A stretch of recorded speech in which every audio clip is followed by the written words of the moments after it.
place was an ancient cemetery, so ancient that I trembled at the manifold signs of immemorial years.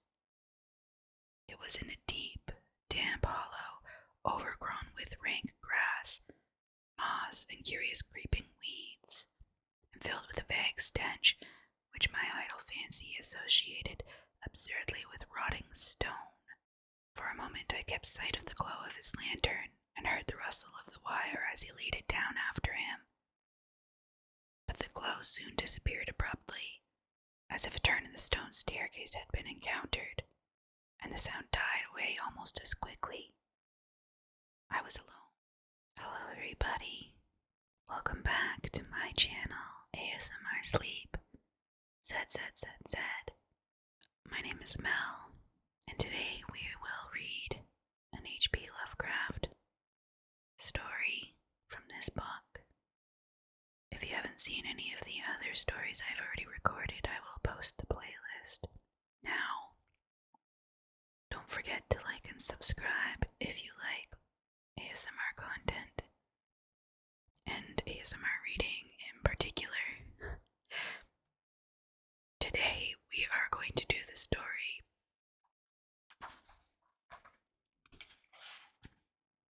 I actually forget which one. Oh right, today we're going to do the Statement of Randolph Carter, and then on Friday it will be, I believe it's going to be Pickman's Model, and then after that I'm going to switch to different content for a while. We are going to read A Christmas Story. It's by the writer of The Wizard of Oz.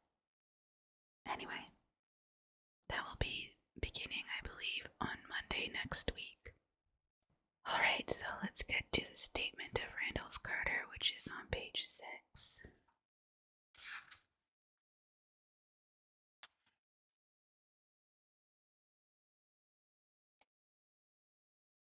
The Statement of Randolph Carter.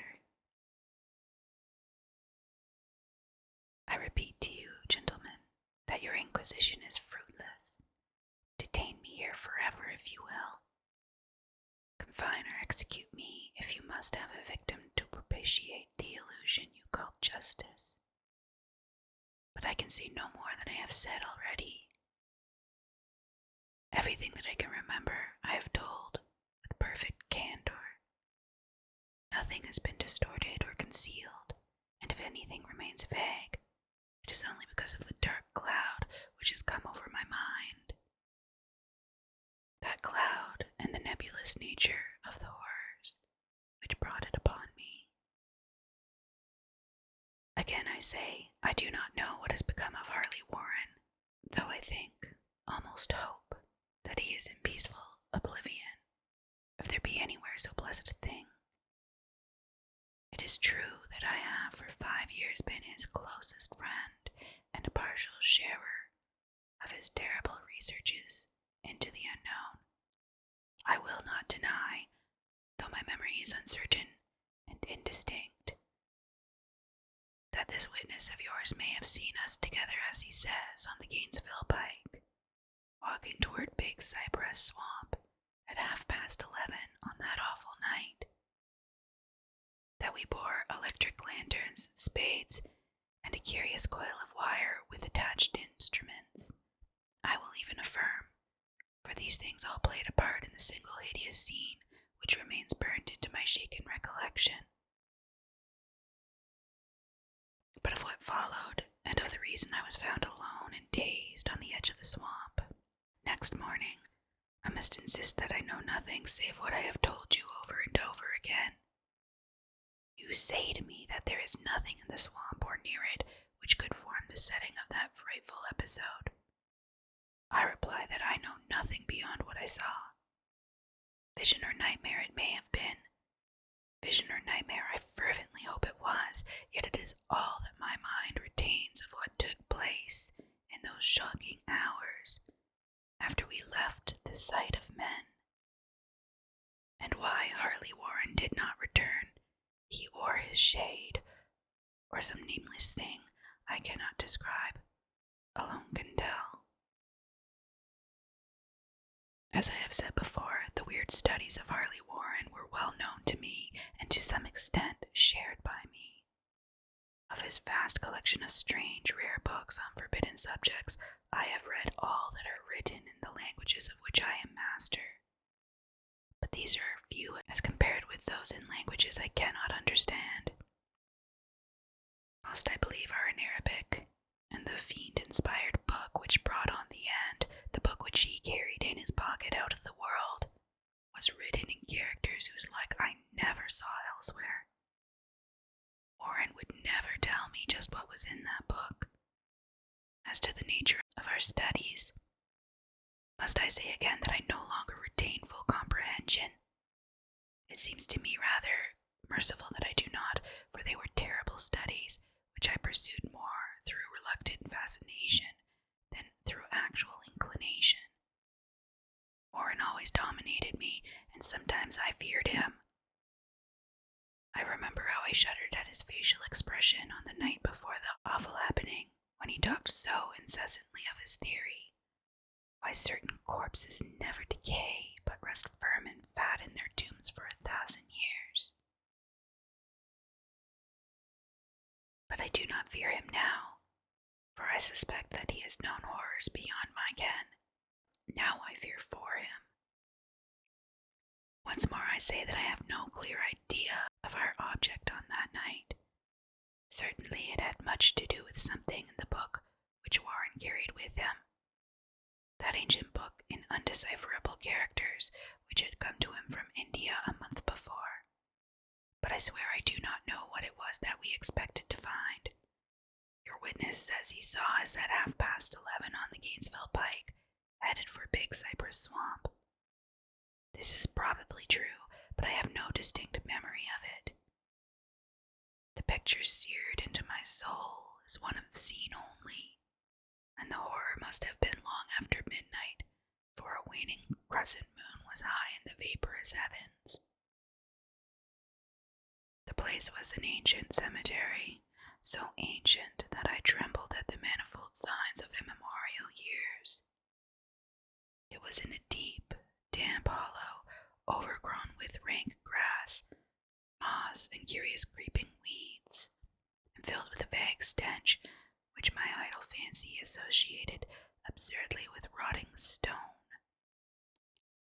On every hand were the signs of neglect and decrepitude, and I seemed haunted by the notion that Warren and I were the first living creatures to invade a lethal silence of centuries.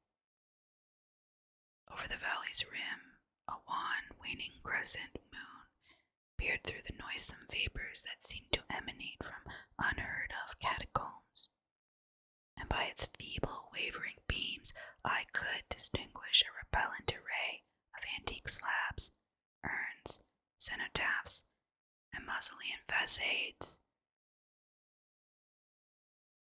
all crumbling, moss-grown, and moisture-stained, and partly concealed by the gross luxuriance of the unhealthy vegetation.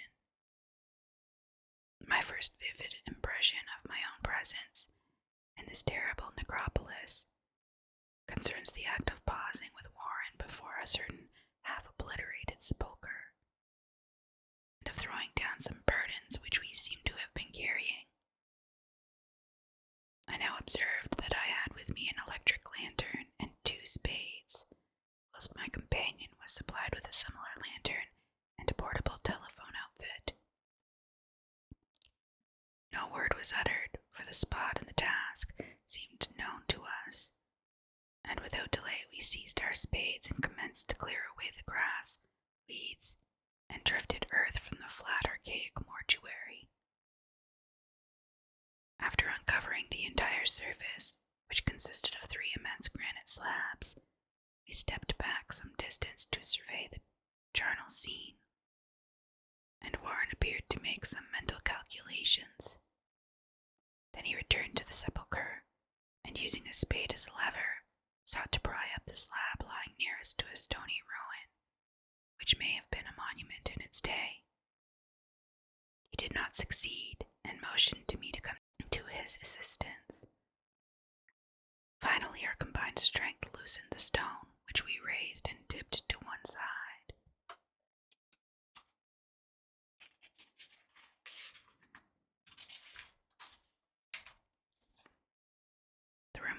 slab revealed a black aperture from which rushed an effluence of miasmal gases so nauseous that we started back in horror.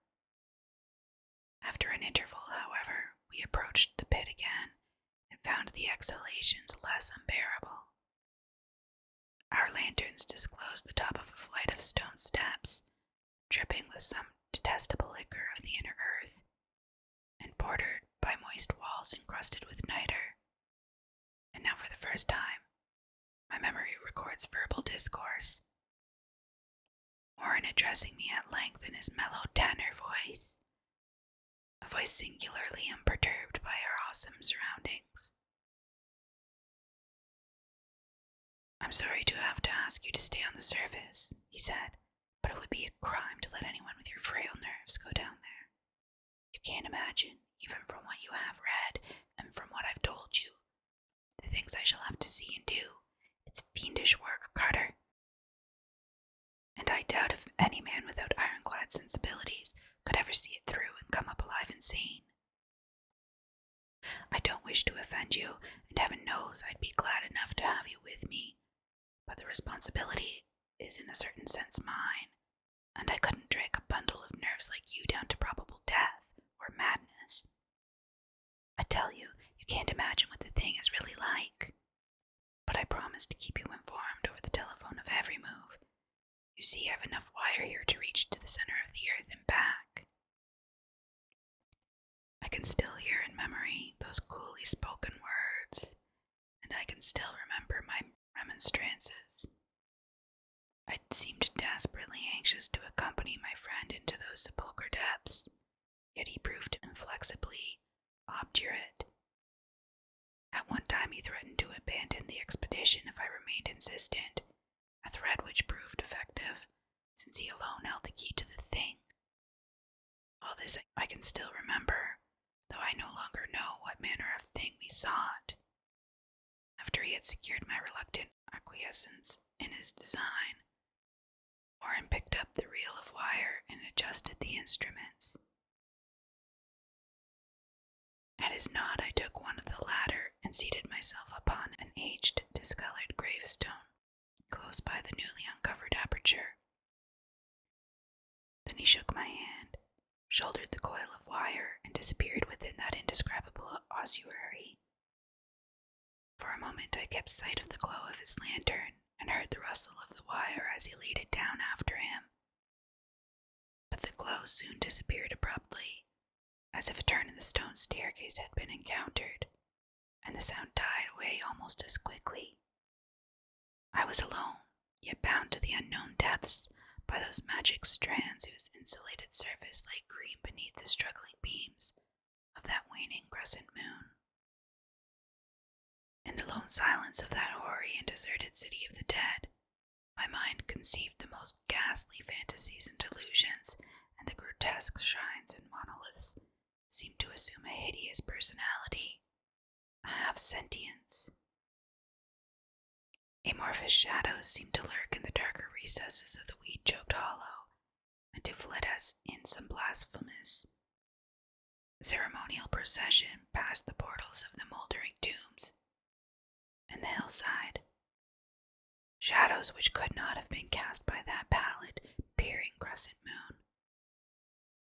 I constantly consulted my watch by the light of my electric lantern and listened with feverish anxiety at the receiver of the telephone, but for more than a quarter of an hour heard nothing. Then a faint clicking came from the instrument, and I called down to my friend in a tense voice. Apprehensive as I was nevertheless unprepared for the words which came up from that uncanny vault in accents more alarmed and quivering than any I had heard before from Harley Warren. He who had so calmly left me a little while previously now called from below in a shaky whisper more portentous than the loudest shriek. "God, if you could see what I am seeing!" I could not answer. Speechless, I could only wait. Then came the frenzied tones again. "Carter, it's terrible, monstrous, unbelievable." This time my voice did not fail me, and I poured into the transmitter a flood of excited questions. Terrified, I continued to repeat, "Warren, what is it? What is it?" Once more came the voice of my friend, still hoarse with fear, and now apparently tinged with despair. "I can't tell you, Carter. It's too utterly beyond thought. I dare not tell you. No man could know it and live. Great God, I never dreamed of this." Stillness again, save for my now incoherent torrent of shuddering inquiry. Then the voice of Warren in a pitch of wilder consternation. "Carter, for the love of God, put back the slab and get out of this. If you can, quick. Leave everything else and make for the outside. It's your only chance. Do as I say and don't ask me to explain." I heard, yet was able only to repeat my frantic questions. Around me were the tombs and the darkness and the shadows. Below me some peril beyond the radius of the human imagination. But my friend was in greater danger than I, and through my fear I felt a vague resentment that he should deem me capable of deserting him under such circumstances. More clicking, and after a pause, a piteous cry from Warren. "Beat it, for God's sake, put back the slab and beat it, Carter." Something in the boyish slang of my evidently stricken companion unleashed my faculties. I formed and shouted a resolution. "Warren, brace up, I'm coming down." But at this offer the tone of my auditor changed to a scream of utter despair. "Don't! You can't understand. It's too late, and my own fault. Put back the slab and run. There's nothing else you or anyone can do now." The tone changed again, this time acquiring a softer quality, as of hopeless resignation, yet it remained tense through anxiety for me. "Quick, before it's too late." I tried not to heed him, tried to break through the paralysis which held me, and to fulfill my vow to rush down to his aid. But his next whisper found me still held inert in the chains of stark horror. "Carter, hurry. It's no use, you must go. Better one than two. The slab." A pause, more clicking, then the faint voice of Warren. "Nearly over now. Don't make it harder. Cover up those damned steps and run for your life. You're losing time. So long, Carter. Won't see you again." Here Warren's whisper swelled into a cry that gradually rose to a shriek, fraught with all the horror of the ages. "Curse these hellish things. Legions, my God, beat it, beat it, beat it." After that was silence.